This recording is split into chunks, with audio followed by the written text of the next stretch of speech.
ബഡായി ബംഗ്ലാവ് എന്ന TV. Channel പ്രോഗ്രാമിലൂടെ പ്രശസ്തയായ താരമാണ് ആര്യ. അവതാരകയും സംരംഭകയുമായ ആര്യ താൻ വിവാഹിതയാകാൻ പോകുന്നുവെന്ന് ഇൻസ്റ്റഗ്രാമിലൂടെയാണ് കഴിഞ്ഞ വർഷം വെളിപ്പെടുത്തിയിരുന്നത്.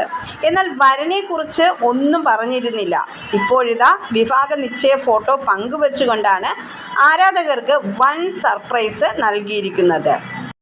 താരം ആർജെയും മുൻ ബിഗ് ബോസ് താരവുമായ സിബിൻ ബെഞ്ചമിനാണ് ആര്യയുടെ ജീവിത പങ്കാളി. ഏറെ നാളായി ഉറ്റ സുഹൃത്തുക്കളായിരുന്ന ആര്യയും സിബിനും ഉറ്റ സുഹൃത്തുക്കളിൽ നിന്നും ജീവിത പങ്കാളിയിലേക്ക് എന്നാണ് ആര്യ ചിത്രത്തിനൊപ്പം കുറിച്ചത്. ഞാൻ ഏറ്റവും വേഗത്തിലെടുത്ത തീരുമാനത്തിലൂടെ എൻ്റെ ജീവിതം ഏറ്റവും അവിശ്വസനീയവും മനോഹരവുമായ വഴിത്തിരിവിലേക്ക് എന്നാണ് ആര്യ കുറിച്ചിരിക്കുന്നത്.